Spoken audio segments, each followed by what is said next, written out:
All right, we're going to get started. Thank you all. Welcome to our lunch chat on Beyond Technical Skills, the rise of human skills in the digital economy. We are really happy to have you all here. This is a 1-hour event, and we'll begin with a brief introduction, and then I'll hand it over to my colleague, Ofi, to facilitate a conversation with Bartek, and we'll leave the last 15 minutes for Q&A for the audience. So throughout the conversation, please feel free to drop your questions into the Q&A box, and we can queue them up for our Q&A section.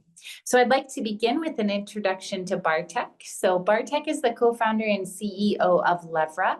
It's an edtech company pioneering AI-driven solutions to close the soft skills gap in Gen Z. Under his leadership, LEVRA has secured pre-seed funding and partnered with clients like Deloitte and the University of Oxford. Before founding LEVRA, Bartek was the CEO of iTalk2You, a tech startup in South Africa, providing work-from-home call center solutions to combat unemployment and create sustainable income opportunities. A chartered accountant with an MBA from Oxford University, Bartek spent 7 years at Deloitte, rising to senior manager and serving as Africa brand ambassador. He's passionate about leadership, education, and scalable impact, and he's committed to building solutions that empower future generations to lead with confidence, empathy, and adaptability. Bartek, it's a real honor to have you with us today. Thank you for joining us. And I will now hand it over to my colleague, Ofi, who is the MEST Africa Marketing and Communications Manager, to kick off our conversation. Thank you all. Cool. Thank you, Emily. Appreciate the intro. Okay. Thank you, Emily, for that warm introduction. My name is Ofi, like she has already said, and I'll be your facilitator as we dive into a conversation that promises fresh insights, real-world examples, and a clear vision for the future of your professional development. We are thrilled once again to have you, Bartek, with us today to share insights and answer some of our most pressing questions. So let's get right into it. Great. Bartek, I'd love to start by giving everyone a sense of who you are and the work you do. Could you tell us a bit about LEVRA and how it came to focus on human skills? Yeah, firstly, well, thanks so much again for that introduction and for having me. I absolutely love the vision of MEST Africa and what you're doing. So very aligned to helping the youth of Africa, especially like in an entrepreneurial sense. So it's a great honor for me to be speaking on this webinar today. A bit of a background. So Emily touched on quite a lot in her introduction, and thanks for that. But I'm originally from South Africa, with Polish and background, as you can see from my name, and a Lebanese heritage too. So it's quite a mixture of combinations. But now living in London and using that as a springboard after my time at the University of Oxford to really start this business and get it kickstarted to make a global impact. That's a bit about me, and as Emily highlighted, on a very clear mission to help people through education by always utilizing and immersing them into the new technologies of the world. Your second part of your question, and how this all started, it really started at Deloitte, and I was a senior manager in the audit space for about 7-8 years at Deloitte in South Africa. And I would often see so many technically and academically young minds that were leaving university and starting at this great firm, but had never been trained on how to communicate, make first good impressions, speak to partners, resolve conflict, whatever the case may be. But also because they were living through a COVID era and in a post-COVID world, they actually didn't get the opportunity to communicate, to spend time learning from others via osmosis. And thirdly, in South Africa and in a wider Africa context, particularly, often people come from different socioeconomic backgrounds and never actually get the opportunity to have these real conversations and practice on confidence, public speaking, being better listeners, etc. So it really started there. I saw that problem firsthand at Deloitte, and I knew that I wanted to do something about it. And that's kind of where it started, and hope that answers the first part of your question. Yes, it answers it. Thank you. So we often hear the term soft skills, and you've talked about human skills. In this session, we are delving into human skills, and the definitions can vary. So how do you personally define human skills, and why do you see them as foundational in today's rapidly evolving digital landscape? Yeah, very good question. And often these skills, like I've just mentioned, emotional intelligence, empathy, adaptability, they're referred to as soft skills. And the moment you refer to them as soft, it almost feels like they're soft, they're not important, no one really cares about them. But actually, these are the skills that differentiate us. In a rising world of technology, these are the skills that can make us uniquely human.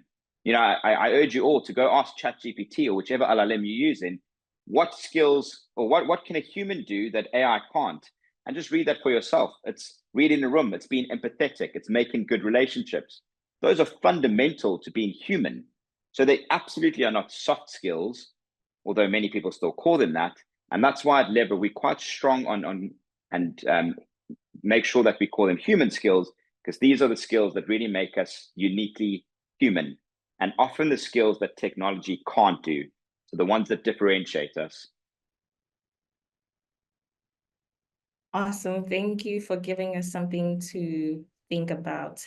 These are really great insights. And your organization is known for blending cutting-edge tech like AI and immersive learning into training programs and all of that. Could you walk us through how LEVRA uses these tools to make human skills training more engaging and effective? So essentially, I'm asking, how does LEVRA leverage technology like AI and immersive learning to enhance human skills training? Yeah, absolutely. And I can talk you through the process. So after leaving Deloitte, and as Emily mentioned, I spent about a year in the entrepreneurial world in South Africa, really helping people get back to work in a call center space. But it was during my MBA year at the University of Oxford where my co-founder and I really started researching the soft skills gap and understanding what is the gap, why does it exist? And we spoke to over 250 professional services firms to really understand from them, are you seeing this as a problem? And if so, what are you doing about it? And absolutely everyone acknowledged that it's a huge problem. And we summarized the main problems that came up. And that is now what we call our human skills framework. And I can touch on that in a second. But then we went a step further to say, well, how are you currently training them?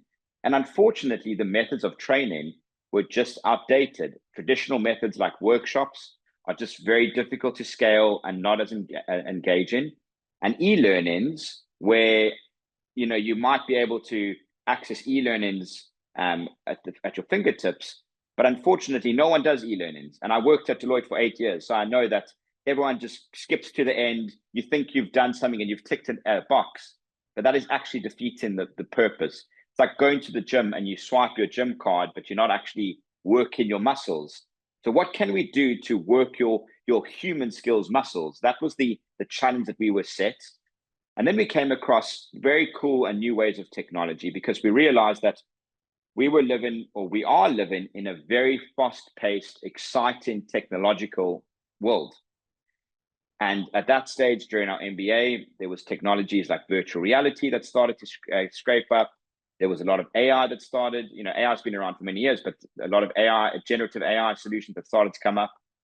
And we realized that if we were going to engage particularly younger users, because that is where we saw the key problem, the Gen Z, what can we do to get them immersed in a new, fun, innovative, exciting way of learning? And that is why we leverage things like generative AI to actually create live conversations, as well as immersing people into virtual reality headsets so they can practice a presentation in front of 20 people, or they can have a difficult conversation with a partner and get exposed to these kind of skills. So what we're doing, as you correctly mentioned, is we're leveraging technology, and that's a good play on the words LEVRA, which I'm sure we can talk about in a bit, but we leverage technology because it's relevant, it's accessible, people are used to it, and it's a much better way to create scalable and fun learning solutions. And as I mentioned, the main ways of using technology is leveraging virtual reality simulations, as well as generative AI conversations where you can have live feedback based on how you respond to the prompts. Awesome, thank you. I know we've touched on what I'm going to ask you about a little in the introduction, but I'd want us to get into it a little bit more. There's been a lot of buzz lately about how soft skills or human skills are just now as crucial, if not more so than technical expertise. Why do you believe human skills are becoming just as, if not more important than technical skills in today's digital economy? Based on your response, and we are going to piggyback on it onto our next question. Yeah, brilliant. And I think I touched on some of the stuff earlier, but basically, the human skills are the ones that really make us stand out and uniquely different. And in a world of rising technologies, AI can actually do a lot of the technical stuff. And I'm sure people that experiment, anyone on this call, anyone who may listen to it, experiment with AI and just see how much it can actually help you do your daily jobs, whether that's summarizing emails, presentations, writing code. As a non-technical person, you now can get a very good base layer of a code to develop a technical system, where before you didn't have that.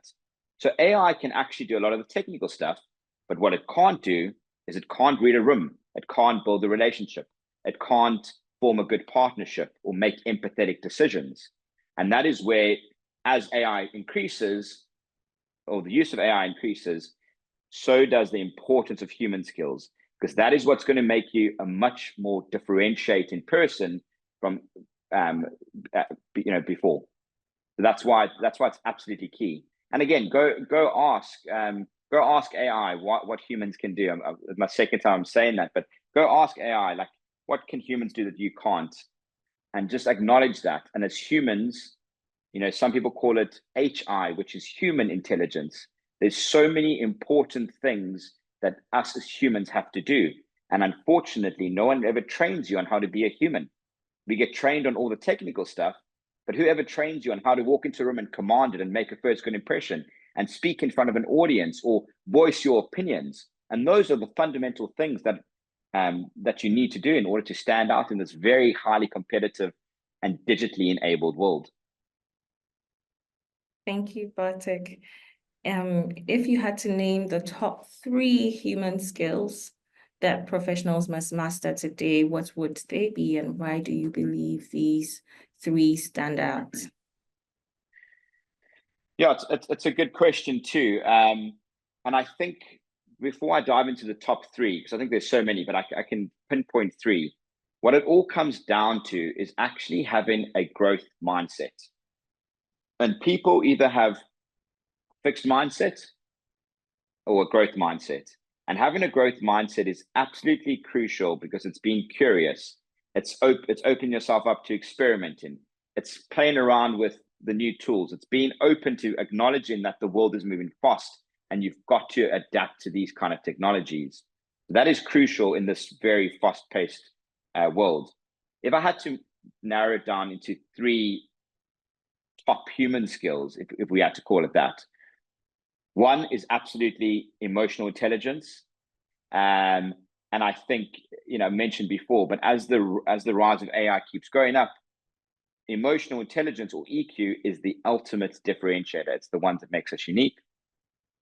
And I strongly believe that if you have high EQ, you've got much better chance to be a better leader, form stronger relationships, and as well as improve decision-making processes. My second one would be adaptability. A lot of people are scared of the change that we're currently undergoing.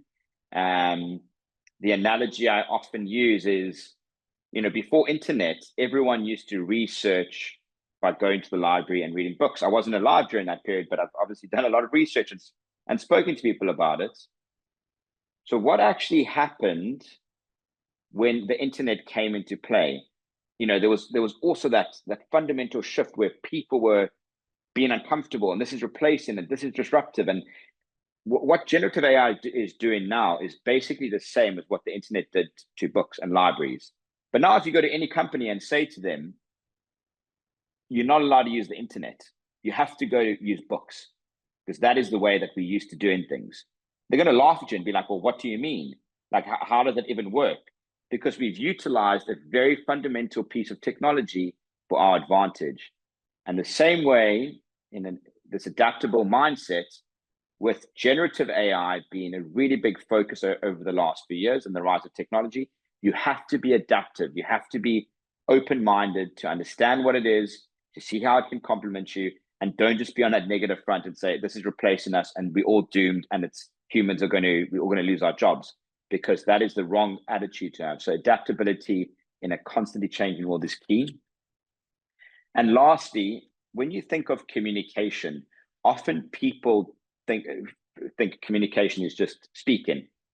It's not just speaking. There's a lot of non-verbal cues too. And the biggest thing in communication and sales and many other things in relationships too is active listening. So I would say active listening is a fundamental human skill that we should all be practicing on a daily basis, because often we always want to get our point across, but you never take a second to just stop and hear what the room's saying, hear what your partner's trying to say to you, hear what is going on in the sales discussion. You know, even from a sales perspective, when we started LEVRA, I thought it would be quite easy to sell because I love people, I love speaking, I love interactions, etc. But sales is not about that at all. Sales is listening and identifying a problem that's going on and then going into that. So active listening is such a crucial skill. And I encourage everyone in this call to really think, well, when last did I practice active listening? It's probably like a thing that you maybe hopefully some do, but it's a very important part of communication. And just try it. Like, try next time you're speaking to someone, just take that second to stop and just really understand and feel them. That's where the active listening is really linked to that emotional intelligence piece. And you can start forming much deeper and better relationships wherever it may be. Wow. So emotional intelligence, adaptability in a rapidly changing world, active listening as a fundamental human skill. And I think that is one thing I'm walking away with. And the question, when last did I practice active listening? Thank you. In your experience, what are the most common? Well, you listened well there. So you've got all three down. Thank you. So in your experience, what are the most common misconceptions people have about human skills, and why do you think some of these people underestimate their value when it comes to career growth or organizational success? Yeah, and it goes back to that concept of, you know, not many people call them human skills, and hopefully we can start this real big shift. I know there's some big influencers in this space like Simon Sinek. If you're not aware who Simon Sinek is, I really encourage you to go listen to some of his talks. He's a big advocate of human skills and how to be more human. The problem is fundamentally that I think the terminology that they're soft skills, people don't think that they're important. And as I mentioned before, like if you're an accountant, you're going to learn how to do accounting. If you're a plumber, you're going to learn how to do plumbing. We're all humans. Who teaches us how to be humans? Like, who is actually teaching us on these fundamental softer skills or human skills that make us unique? You know, how to use your voice properly. I've done a lot of vocal coaching and met some amazing people in that space. Do you know how many like great parts of your voice you can actually activate, and which creates interest and range and all these kind of things? But no one actually really does that, because you just feel like, oh, well, I've just got this voice and I'm going to be monotonous and that's how it's going to be for the rest of my life. No, you can create range and real like interest in your tonality, as an example. So if you start thinking about all these kind of skills as an amazing instrument, you know, then it really becomes a very cool part to explore, like how you can present yourself as a real, better, more improved human. Thank you, Bartek. What strategies, you've told us a lot, but now I'd like us to delve into the journey in building emotional intelligence, adaptability, and active listening. So What strategies or approaches have you found most effective in developing emotional intelligence, adaptability, and active listening? Yeah, okay, again, a really great question. And maybe I'll just take you on a bit of a journey now, because I'm a strong believer that you've got to get pushed out of your comfort zone in order to grow. And anyone who knows me will know that, like, I'm always pushing boundaries. I'm always going to the limits of whatever comfort zone may be. And that's where you start seeing real growth in yourself. And the analogy I use, and I often use this analogy because it's stuck with me so much. I actually read it in Stephen Bartlett's book, Diary of a CEO, and I think he's a great to deliver certain messages. But the very famous experiment that was done where they drew a circle on a piece of paper, and they placed a dozen ants on the piece of paper. And now that circle was just a pen mark. It wasn't a real barrier.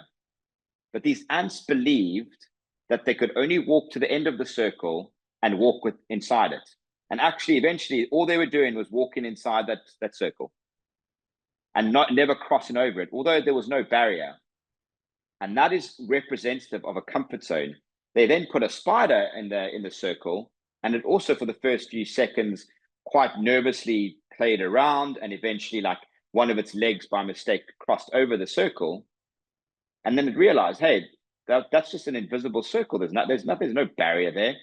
And the bigger you drew the circle, the more it just kept climbing out of it. And for me, that is a comfort zone. That is adaptability. That's how you grow as a person.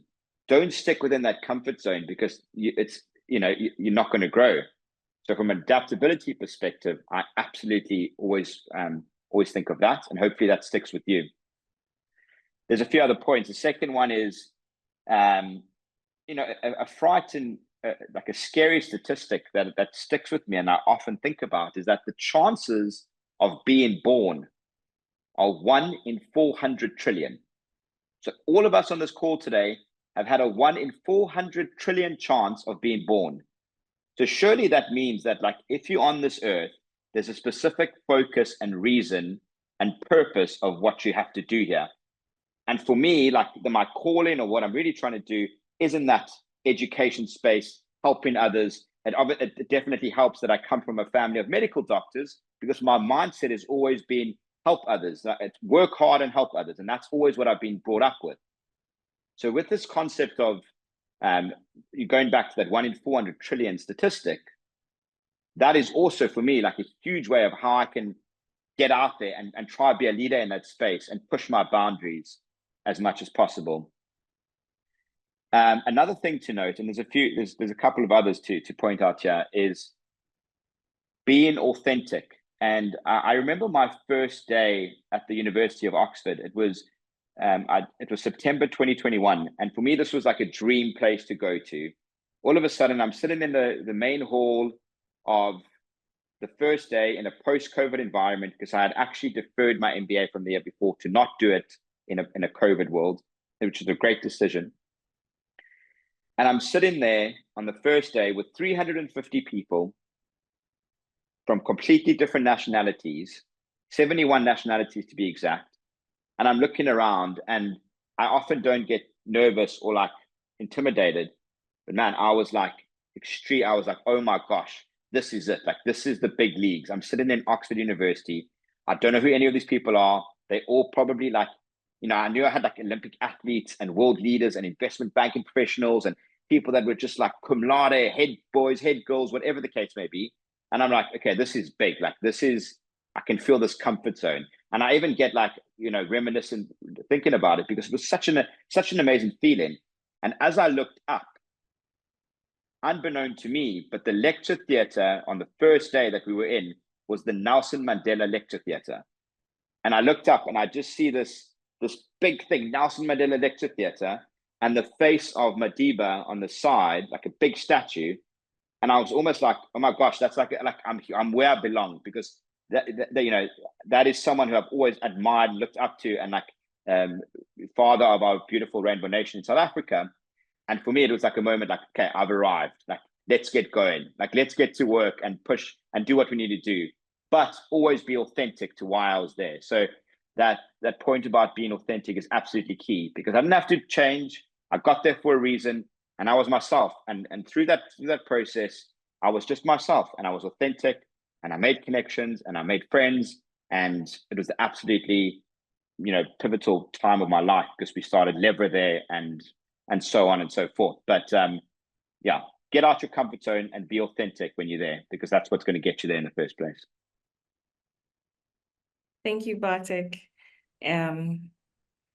Where do you see the biggest gaps, or where do you see the largest gaps in human skills today? Are there any particular industries, roles, or types of organizations that are struggling the most, and what factors might be contributing to those gaps?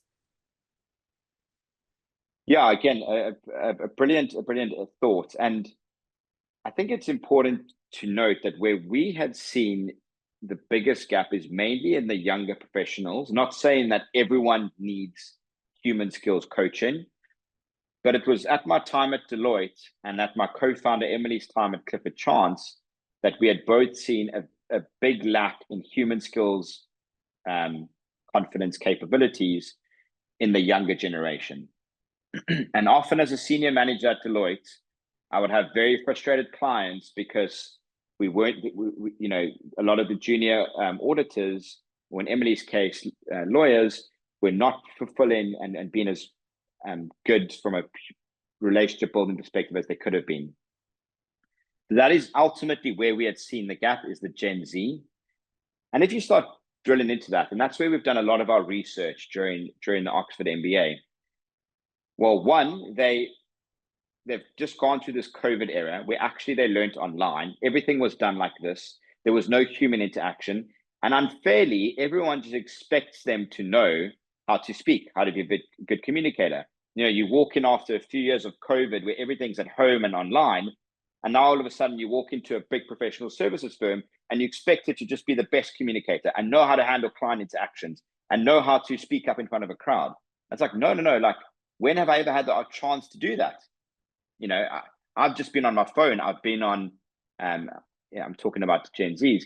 I've been communicating via TikTok and Snapchat and all these kind of things. Now all of a sudden I'm in the big professional world and I haven't had the opportunity to do it. So that's the users. And really we saw that there's not enough focus on this kind of training. So often in big companies, people are too focused on bottom line and profitability, not realizing that often the people that get them to that are the humans, right? Especially in a consulting or legal or auditing environment. You're selling human capital effectively, and you've got to form relationships. You've got to form good bonds, because that's what's going to keep you, win your business, retain your business, upsell, cross-sell, side sell, as well as like efficiencies in the process itself. And especially in a post-COVID world, we have just unfortunately lost the ability to interact and communicate as well as possible. And that's largely due to the rise of these TikTok and Snapchat and all these kind of things. So then why not utilize that in a case that is relevant and known for good, instead of just using it for other reasons? That's something to think about. In terms of integrating human skills into businesses or organizations, how can businesses, universities, and other institutions better weave human skills training into their existing programs or curricula? And are there specific methods you recommend to ensure that these skills become a part of professional development? Yeah, jokingly, I want to say just contact us at LEVRA, because this is what we do. But more than that, I really think it's about adopting a growth mindset. And ultimately, in this day and age, you've always got to be thinking about new ways of learning. And unfortunately, we've seen that many organizations are quite stuck in their ways and scared of adopting new technologies. This is the way of the future. It's almost like adapt or get left behind kind of attitude. And if you do want to engage the young top talent, you've got to be thinking ahead. You've got to be thinking about What can we do differently in order to attract this talent, in order to retain them, and in order to get the most out of them? So growth mindset at the top level, but also just acknowledgement that like the world is moving absolutely so quickly, and you've got to, these are our future leaders. And I've said a few times, but like our real big focus is on the younger generation, people that have just started at university, or maybe transitioning from a trainee to an assistant manager. And those are the key fundamentals, because if you get those base right, you build the foundation of an amazing future leader. Maybe it's relevant to bring up an example now, because an analogy I often use about that, about unlocking talent. As mentioned, I'm from South Africa, and I'm a huge rugby fan, like many South Africans are. There's a great player called Makazole Mampimpi, and he's a brilliant South African winger, probably arguably one of the best in the world. He comes from a township area where there was no hope, no sense of a future. And if he wasn't uncovered and if he wasn't scouted and the talent seen in him, he would never be where he was today. And that is an analogy I always like using, because how can we really like nurture and bring out the real human talent of these future leaders, create future great CEOs, create future entrepreneurs? And if you don't get that base layer right, they're going to think that's for the rest of their lives, they're failures, they're not confident, they're going to get shut down, get sucked into the process, and just become a number. And we absolutely don't want that. We want to make sure that we bring out this top talent to human capabilities and nurture our future leaders. And that's how businesses should be thinking about it. They often focus too much on the partners and do an executive training only. What are we doing for the younger people? That is key. Thank you. Thanks, Bartek. Before we hand over to Emily to take us through the Q&A segment, I'd like to ask one last question on the future of human skills. You have touched on this quite a number of times, but to sum this all up, looking ahead, how do you see the landscape of human skills evolving over the next 5 to 10 years? And what role will technology play in that shift? Yeah, well, technology will always be an enabler, right? And companies like us, and hopefully others, will always be looking at the latest and greatest technologies that help enable this kind of training. As AI is on the rise, and as technology advancements get more rife, human skills will become more key. It's almost like a direct relationship that we see, because it's really about creating that trust, creating that relationships.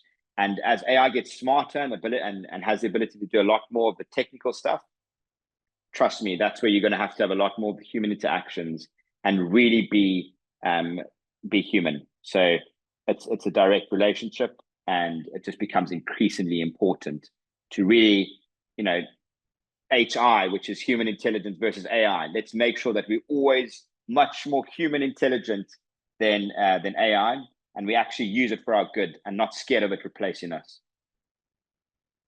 Thanks a lot, Bartek. This has been a very insightful conversation.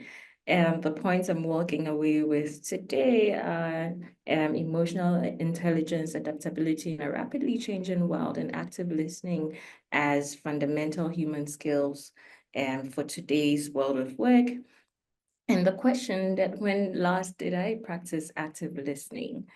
You've got to push out of your comfort zone to grow and be authentic, adapt or get left behind. And this is to the companies that are looking to employ a lot of Gen Zs and upcoming youth. So thank you very much. I'm going to hand over to Emily so she gets into the Q&A segment. Cool. Thank you very much. Bartek, thanks so much. I've really, really enjoyed this conversation. We do have a few questions, but before we jump into that, I was wondering, because I know we have a few real technical folks on the call who would actually love to know kind of what LEVRA does and how it works. Are you able to just share a little bit more about what the LEVRA experience is for the organizations that you use it with? Yeah, absolutely. I'll take you through the process very briefly, Emily. So in our time researching what the main human skills gaps are, we and this was with the 250 professional services firms I mentioned earlier, we realized that there was often the same softer skills that kept coming up as a problem. Some of those are, active listening, responding to critical feedback, making a first good impression, knowing how to network more effectively, resilience, etc. What we then did as a company is we summarized those 31. So there's 31 soft skills that we've formed, and we formed our own proprietary human skills framework. Now, what that human skills framework does, and it's the core and the base of LEVRA's training, is that before anyone starts a LEVRA program, they've got to do they've got to do a psychometric test, which is called the Human Skills Framework Assessment. And I'd love to share it actually after this for anyone who wants to try it. I think that would be great if we can. And ultimately, that test enables you to see where your strengths are, where your weaknesses are, and it almost gives you like a radar diagram of your profile. After you've got that, it's two things that it allows. One is that it gives you a very good base to measure your return, ROI, so how you're improving over time. But also it allows for AI-powered personalized learning paths. If two people go to the gym, they're going to have completely different personal training schedules. Why is education still static? That you've just got everyone must do this course and everyone must do this case study and everyone must do this e-learning. No, like if you are stronger in certain areas and weaker in other areas, do training for that. So that is where the human skills framework pre-assessment is absolutely vital, and you get a personalized learning path. Step 2, so once you've done that, we've created our own learning portal, and on there we've got high quality content, which has short bite-sized videos. So we've replicated that TikTok style of video. We also host our own podcast series, and in the podcast series, we've spoken to Olympic gold medalists, we've spoken to athletes, we've spoken to consultants, whatever, and how they think about certain human skills, almost like a masterclass kind of environment. And then we also, one of our options from a pricing perspective is the learners can also then be immersed in a virtual reality headset. So we've created virtual scenarios where, as a user, I put on the headset, I speak to an avatar, just say I'm responding to critical feedback, and I've got to enact some of those skills. I will then do that and then get live feedback based on how I'm doing. And my human skills framework will be constantly updated. So it becomes a very fun, personalized gaming approach to learning. But that's often how we do it. And when we roll out with companies, organizations, and if anyone is interested to hear more, please let me know. We often just understand what are the skills gaps that they're looking for, come up with a program that works for them, and roll it out throughout the year.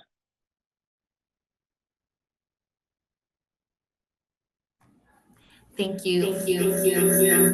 Sorry about that. Thank you for the explanation of LEVRA, and we would love to share anything that you would like the audience to have afterwards. We can do that with our attendees, so thank you for that. We have a question from Rebecca, who is a startup founder. And I think you can maybe relate to this as a founder yourself. So she says, thank you for the insightful session. And she's really wondering about working with younger generations in a startup company. As you know, startups move so quickly, and it's sometimes difficult to spend the time helping newer staff or younger workers develop the really essential skills that they need.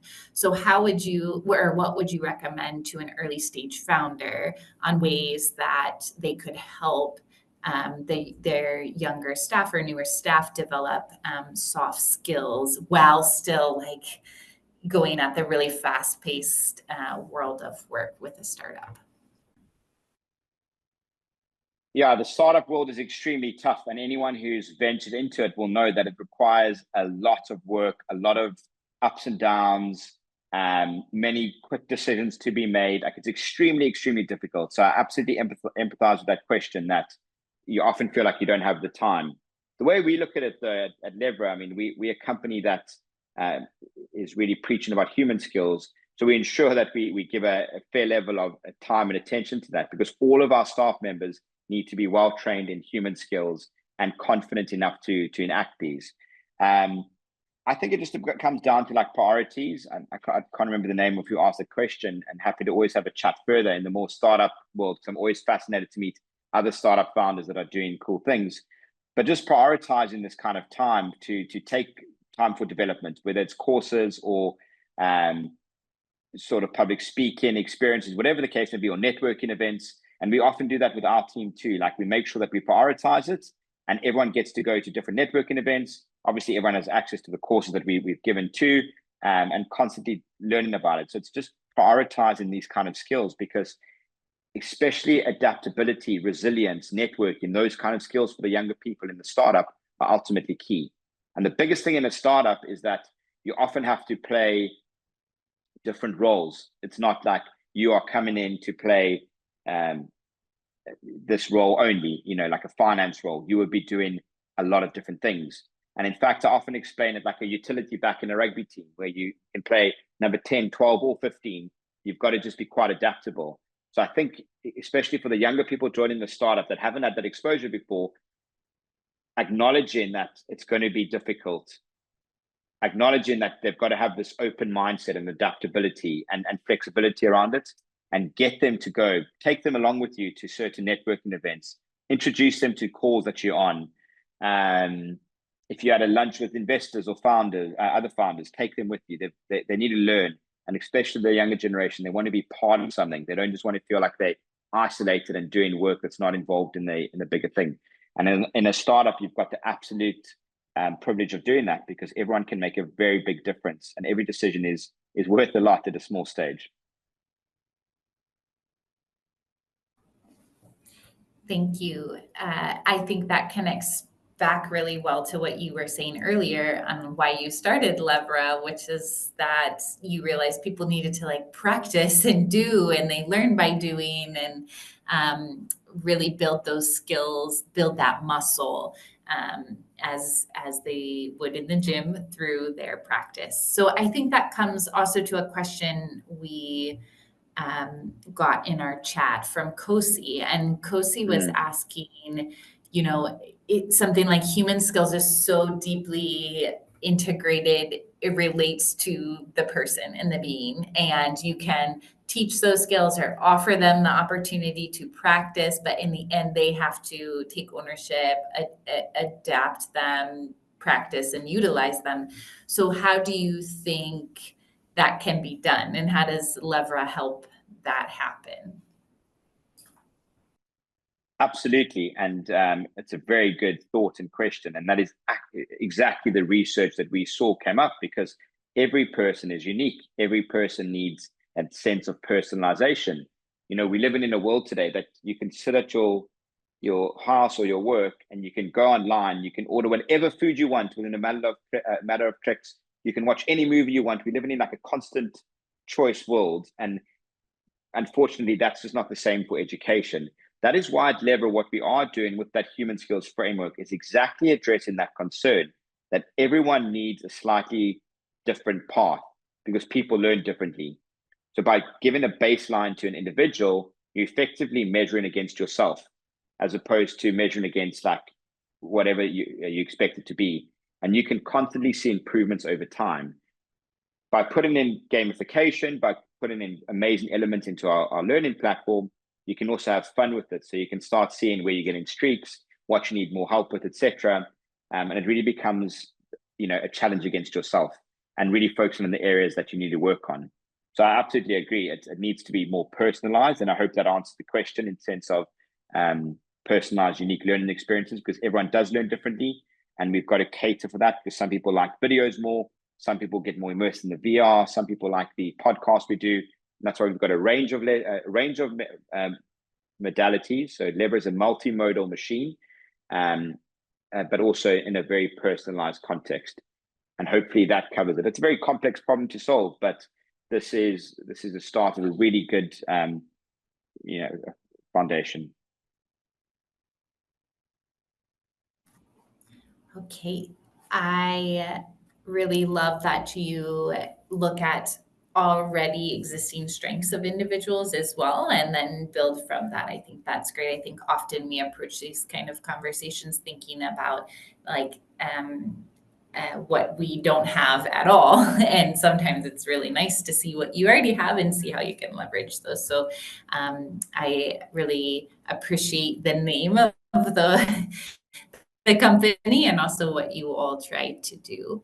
I want to bring in a question that we have from, I'm just looking for the name real quick.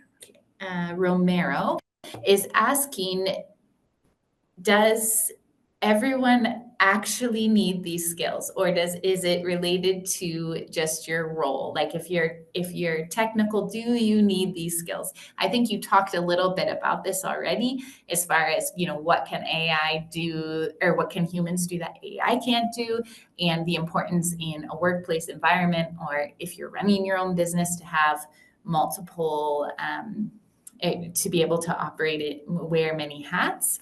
Do you have any more thoughts on that, of why would somebody who maybe has a very technical role need to care about human skills? Yeah, I guess there's a few things to unpack. So firstly, we are all human beings, right? We are all humans at the end of the day.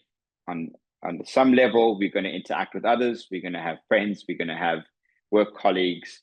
We're going to have human interactions. So absolutely, human skills, in order to be a better human, are fundamental.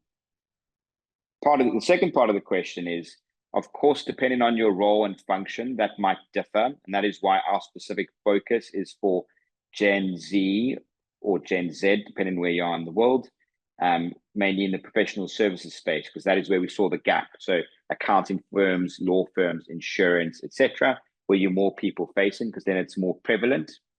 But my third point, tying back to the first one, is that in a world where before, just say you're a really good software engineer and your technical skills were here, and maybe your human skills weren't so key because your value you bring into the table is really on the software engineering side of things.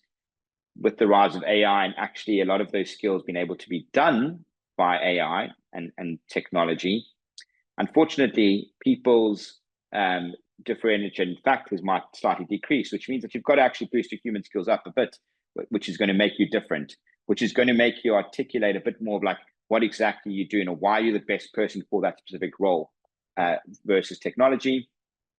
As well as there's a lot of good research and reports at the moment, which is talking about, well, you don't need people that are good at writing code anymore, and there's so much available open source tools. You need to have people that are critical thinkers, that are actually the ones that put things together in the right way. So how can you actually put together the best system with the available tools? And that is a soft skill. Critical thinking is ultimately a very important soft skill. So it's not just about communicating and speaking on stage.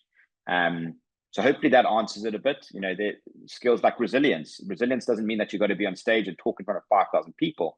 Resilience is your mindset. A growth mindset is also not about communication only. It's about internal and about how you approach problems. The soft skills aren't just, soft skills aren't just soft and aren't just speaking. It's really it's your mindset. It's the way you conduct yourself. It's the way you make decisions.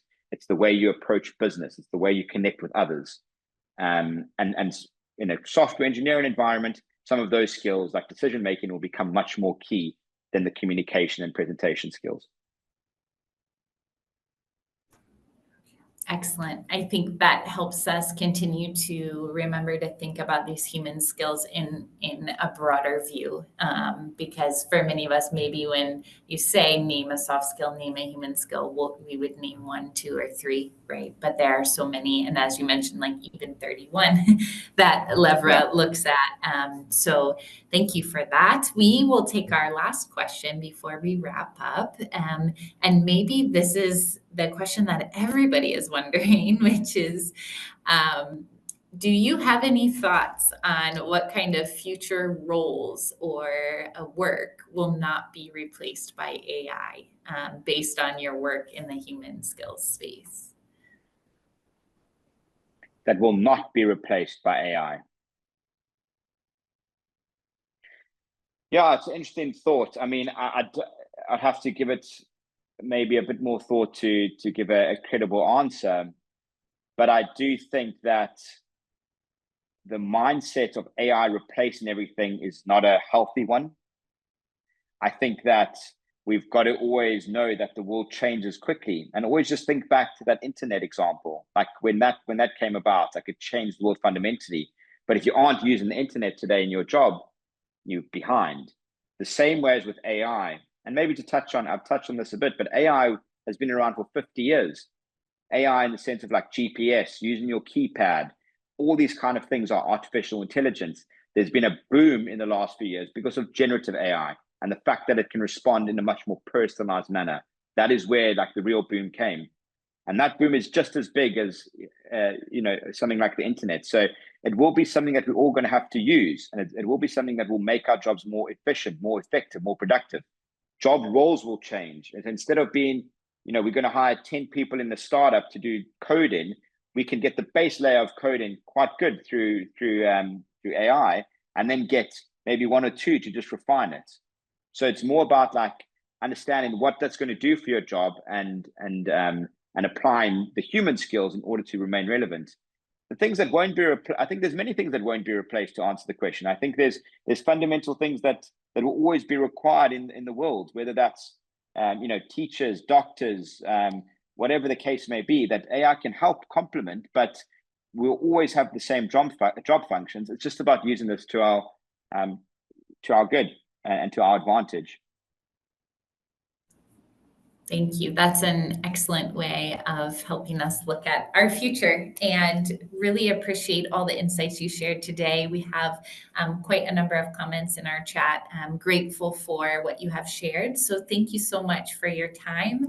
I would love to just let the participants know in closing, if they want to learn more about LEVRA's work, what's the best way to find out more? Yeah, that's a very good question. And again, thank you for having me. I think this has been great, and hopefully there's been some good insights and some cool stuff to take away. In terms of learning more, I mean, our website has a lot of information in terms of like the case studies we've done, how the human skills are, etc. If you are further interested to learn more from like to apply to your company or whatever the case may be, please feel free to add me on LinkedIn, and we can get in touch and have a conversation around that too. And then Emily, I will also love to send an email to all participants to maybe after this with just maybe some info on the human skills framework. What we are doing at the moment is actually a really interesting study where we've got an updated human skills framework. And we're going to host a big breakfast in May, and I'd love to invite you all virtually to it too, where we're going to feed back results of over 1,000 participants and where soft skills gaps are in certain areas. Not only the Gen Z, but other millennials and other generations, and a really cool insight. And that's what we're trying to do, to really like hone into this and keep getting understanding what we need to focus our efforts on. So that is a good way to get involved with that human skills framework. It is a long assessment to do. Well, it's about 45 minutes, not too bad. And anyone who does it will get entered into a prize to win VR headsets too. We're going to have a couple of those going out. So that is a good way to be part of something really innovative, exciting, and research focused. And hopefully there's going to be more work with us in MEST Africa too, as we go along.